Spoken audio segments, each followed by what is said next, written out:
Good morning বন্ধুরা, কেমন আছো সবাই? আশা করি প্রত্যেকে ভালো আছে। তো আমিও খুব ভালো আছি। তো তোমাদের সাপুলাবু চ্যানেলে স্বাগতম। তো আমার পেছনে ব্যাকগ্রাউন্ডটা দেখে মনে হতেই পারে যে আমি এখানে কি করছি। তো আমি কাল এসেছি বাড়ি, মানে গতকাল আর কি, আগের রাতে। তো একটা স্পেশাল দিনে, আজকে দিনটা আমার কাছে খুব পছন্দের একটা দিন। তো কি আজকের দিনটা সেটাই তোমাদেরকে জানতে হবে, তাই তো? তো তাহলে জানতে হলে পুরো ভিডিওটা দেখতে হবে। তো চলো দেখতে থাকো। আজ আমি সকাল থেকে সারাদিন কি করি বাড়িতে, সারাদিন সবটা তোমাদের সাথে শেয়ার করব। হাই বন্ধুরা, তো আমি স্নান করে রেডি হয়ে গেছি। এরপর বাবার জন্য খাবার বাড়বো। ঘরে চলে এসেছি। এই যে পিতলের থালাগুলো ছিল, বোনকে বললাম মেজে দিতে। তো এরপর রেডি করে নেব। তো বাবাও ওখানে স্নান করে নিয়েছে। ফাইনালি আমার এখানে সাজানো হয়ে গেছে বাবার জন্য। তো কেমন সাজিয়েছি অবশ্যই তোমরা জানিও। তো এটা দেখে মনেই হচ্ছে যে এটা কী হতে পারে। তো আজ আমার বাবার বার্থডে। এসে আমার বাবা, আজ আমার বাবার বার্থডে। তো সেই উপলক্ষে আমি বাড়ি এসেছি। আর এই এত কিছু আয়োজন করা হয়েছে, বেশি কিছু না, তবুও ছোট করে আয়োজন করেছি। আর আজকের ওয়েদারটাও বেশ মেঘলা মেঘলা। তো যাই হোক, চলো বাবা বসবে এরপর। তো ঠাকুমাও বেরিয়ে চলে এসছে। তো যে বাবা আবার খেতে বসবে, ঠাকুমা পায়েস খাইয়ে দেবে একটু। সত্যি বলতে এই দিনটার জন্য 1 বছর ওয়েট করে থাকতে হয়। তো আমি যদিও বাইরে কাজ করি, তো সেই জন্য বাবার জন্মদিনের উপলক্ষেই আমি এসেছিলাম। তো বাবা মালাটা তুলে ঠাকুমাকে দিচ্ছিল, যাতে ঠাকুমা পরিয়ে দেয়। তো এই দিনটা আমার কাছে সত্যি খুব একটা স্পেশাল দিন, কারণ ঠাকুমা না থাকলে বাবা হতো না, আর বাবা না থাকলে আমরা। তো ঠাকুমারও খুব একটা আনন্দ হচ্ছে যে তার একমাত্র ছেলের জন্মদিন, আর কি হতে পারে, তাই না? তো অনেক কিছুই রান্নার আইটেম করা হয়েছিল, ফল থেকে আপনার চকোবার থেকে আরও অনেক কিছু। আর পায়েসটা আমি আর ঠাকুমা মিলে দুজনে বানিয়েছিলাম। তো ঠাকুমা একটু আশীর্বাদ করে দিল। যতই হোক একমাত্র ছেলে বলে কথা, আশীর্বাদ না করলে হয়?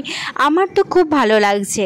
তো তোমরা কার কার বাবার জন্মদিন ধরো অবশ্যই কমেন্টে জানিও। তো ঠাকুমাকে বললাম, আমি আর তুমি যে পায়েসটা বানিয়েছি তাহলে খাইয়ে দাও বাবাকে, তবেই তো একটা জন্মদিন বলে মনে হবে। তো বলতে না বলতেই ঠাকুমা খাইয়ে দিল বাবাকে। আমিও ভাবলাম আমি কেন বসে আছি, আমিও একটু বাবাকে খাইয়ে দেবো পায়েস, কারণ এত দূর থেকে আসা বাবার জন্মদিনের জন্যই তো। তো যেই ভাবনা সেই কাজ। হ্যাপি বার্থডে বাবা।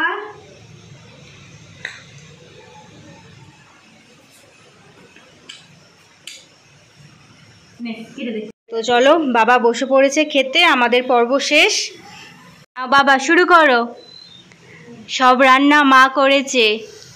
আজ হয়েছে আমাদের ঢ্যাঁড়স ভাজা, বেগুন ভাজা, পটল ভাজা, আলু ভাজা, স্যালাড, আর এখানে ফল আছে, এখানে চকোবার আছে, মিষ্টি আছে, চাটনি, পায়েস আর খাসি মাংস। তো চলো বাবা খাবে।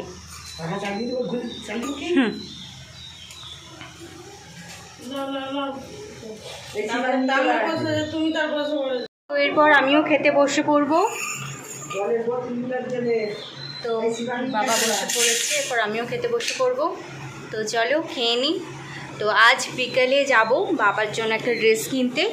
তো সন্ধে হতে না হতেই আমি ছোট্ট করে কেকটাকে রেখে আর ছোট্ট করে সাজিয়ে দিয়েছি। আর সবথেকে খারাপ লাগলো, আমি লিখেছিলাম মাই লাভ বাবা, যেটা দূর থেকে আসার কারণে পুরো ঘেটে গেছে। আর কি করব, আরামবাগ থেকে আসতে হয়েছিল বাসে করে, তাই পুরোটা ঘেটে গেছে। তো কি আর করা যাবে। তো এরপর বাবা আসবে, বাবা এরপর কেক কাটবে। আমার তো খুব আনন্দ হচ্ছে, বাড়িতে কেউ নেই, সেজন্য আমি বাবা দুজনেই সেলিব্রেট করব। তো সত্যি খুব একদিক থেকে খারাপ লাগছে যে বাড়িতে কেউ নেই, আর আমি বাবা দুজনে মিলে কেক কাটবো। তো বাবা আসছে। বাবাকে বাবা যে গেঞ্জিটা পরে আছে সেটা আমি গিফট করেছি। কেমন লাগছে অবশ্যই তোমরা জানিও। আর এই যে ডেকোরেশন ছোট্ট করে, তো কেমন লাগছে জানিও। তো চলো বাবা কেক কাটবে, সেই অপেক্ষাই করি।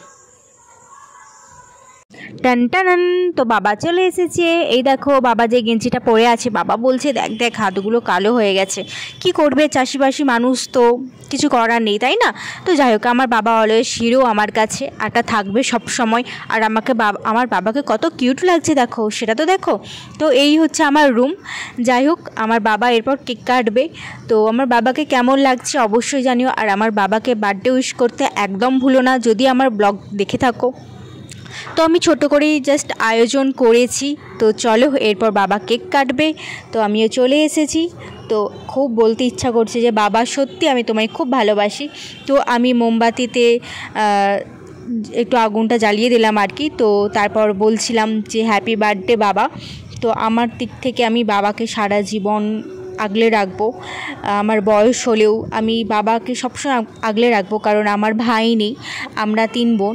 তো আমার খুব ভালো লাগছে। তো এরপর বাবা কেক কেটে আমাকে খাইয়ে দেবে, তো ওদের জন্যও রেখে দেবো আর কি।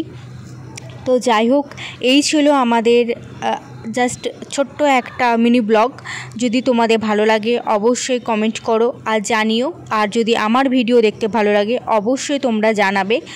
আর এরপর বাবা কেক কেটে দিয়েছে, তো আমি প্রথমে খাইয়ে দিলাম বাবাকে, তো বাবা এরপর আমায় খাইয়ে দেবে।